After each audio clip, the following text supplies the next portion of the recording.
तो हेलो दोस्तों, आप सभी का स्वागत है मेरे एक नए वीडियो में। आज हम लोग बात करने वाले हैं हिंदी व्याकरण संबंधित महत्वपूर्ण प्रश्न जो हाल फिलहाल के परीक्षाओं के लिए महत्वपूर्ण होने वाला है। तो चलिए दोस्तों, बढ़ते हैं आपके प्रश्न की ओर। आपका पहला प्रश्न है, धा का उच्चारण स्थान क्या है? तो बताइएगा धा का जो है उच्चारण स्थान क्या है? तो ऑप्शन नंबर डी दंत या दोस्तों आपका सही आंसर हो जाएगा। चलिए बढ़ते हैं दूसरे प्रश्न की ओर। जिन व्यंजनों के उच्चारण में दोनों ओष्ठों द्वारा श्वास का अवरोध होता है वह क्या कहलाते हैं? तो बताइएगा दोस्तों इसका सही आंसर क्या है? तो आपका सही आंसर हो जाएगा ऑप्शन नंबर डी ओष्ठ्य व्यंजन आपका सही आंसर है। आपका तीसरा प्रश्न, रापदेन का प्रयोग किस शब्द में हुआ है? तो बताइएगा रापदेन का प्रयोग किस शब्द में हुआ है? तो ऑप्शन नंबर सी ग्राम दोस्तों आपका सही आंसर हो जाएगा। आपका चौथा प्रश्न, सब घोड़े एक साथ दौड़ रहे हैं, इस वाक्य में विशेषण है।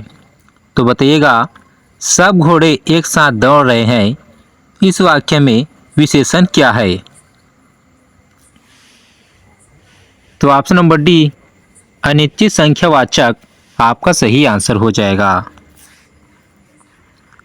आपका पांचवा प्रश्न है, मुझे शब्द किस प्रकार का सर्वनाम है?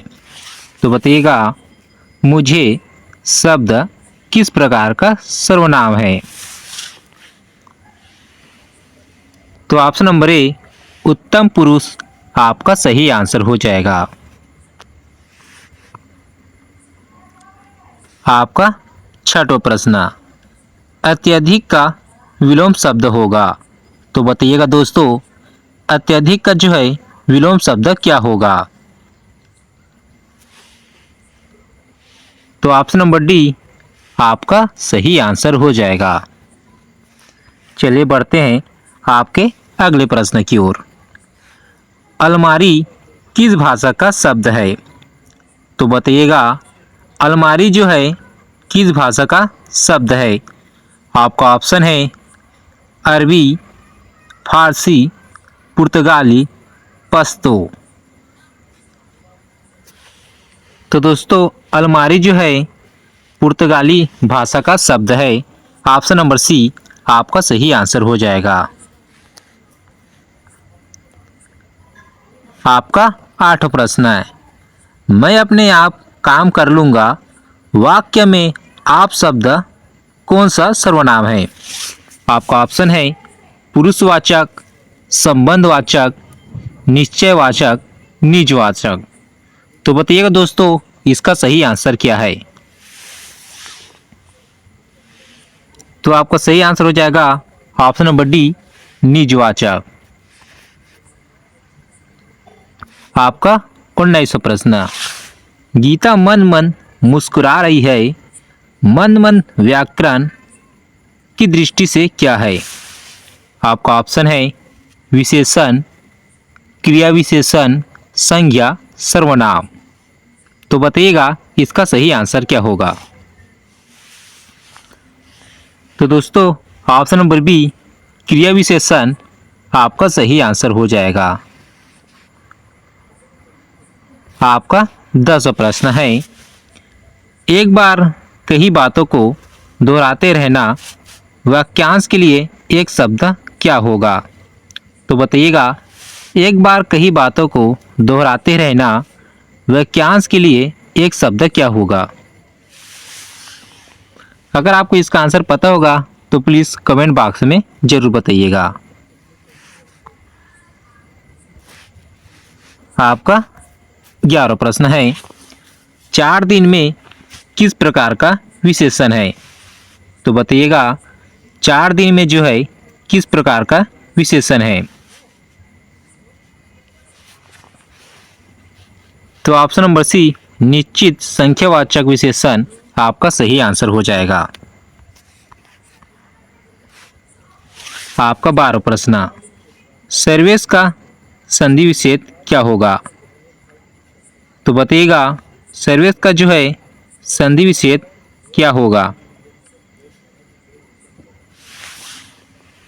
तो दोस्तों ऑप्शन नंबर बी सर्वधन ईसा आपका सही आंसर हो जाएगा। आपका 13वां प्रश्न है, लिखते समय एक शब्द को दूसरे शब्द या एक बात को दूसरी बात से अलग करने के लिए रुकने पर प्रयोग किया जाता है। तो बताइएगा दोस्तों इसका सही आंसर क्या होगा? आपका ऑप्शन है अर्धविराम, पूर्ण विराम, अल्प विराम, अपूर्ण विराम। तो दोस्तों ऑप्शन नंबर सी अल्प विराम आपका सही आंसर हो जाएगा। आपका 14वां प्रश्न है, तुम अपना हिसाब थोड़ा थोड़ा कर चुका कर लो, इस वाक्य में कौन सा क्रिया विशेषण है? तो बताइएगा आपका सही आंसर क्या होगा? तो ऑप्शन नंबर सी परिणामवाचक क्रिया विशेषण आपका सही आंसर हो जाएगा।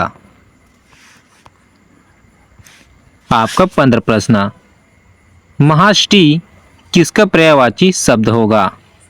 आपका ऑप्शन है गंगा, यमुना, सरस्वती, लक्ष्मी। तो बताइएगा दोस्तों आपका सही आंसर क्या होगा? तो ऑप्शन नंबर ए गंगा आपका सही आंसर हो जाएगा। आपका 16वां प्रश्न है, चौथा का तत्सम शब्द क्या होगा? तो बताइएगा चौथा का जो है तत्सम शब्द क्या होगा? तो ऑप्शन नंबर डी चतुर्थ दोस्तों चौथा का जो है तत्सम शब्द हो जाएगा। दोस्तों अगर आपको मेरे वीडियो अच्छा लग रहा होगा तो प्लीज़ लाइक कमेंट जरूर करना और मेरे चैनल को सब्सक्राइब जरूर करना ताकि आने वाले नए वीडियो का नोटिफिकेशन दोस्तों आपको मिलता रहे। तो चलिए बढ़ते हैं आपके अगले प्रश्न की ओर। आपका अगला प्रश्न है, रंगसियार होना मुहावरे का अर्थ है। तो बताइएगा रंगसियार होना मुहावरे का सही अर्थ क्या होगा? आपका ऑप्शन है रंगीन होना, चालाक होना, ईमानदार होना, कपटी होना। तो बताइएगा इसका सही आंसर क्या होगा? तो दोस्तों रंगसियार होने मुहावरे का जो है सही अर्थ हो जाएगा कपटी होना। ऑप्शन नंबर डी दोस्तों आपका सही आंसर है। आपका 18वां प्रश्न है, सावधान 22 पंसेरी का अर्थ होगा। तो बताइएगा सावधान 22 पंसेरी का सही अर्थ क्या होगा? दोस्तों अगर आपको इसका आंसर पता होगा तो प्लीज़ कमेंट बॉक्स में ज़रूर बताइएगा। तो दोस्तों आज के लिए बस इतना ही, मिलते हैं अगली वीडियो के साथ।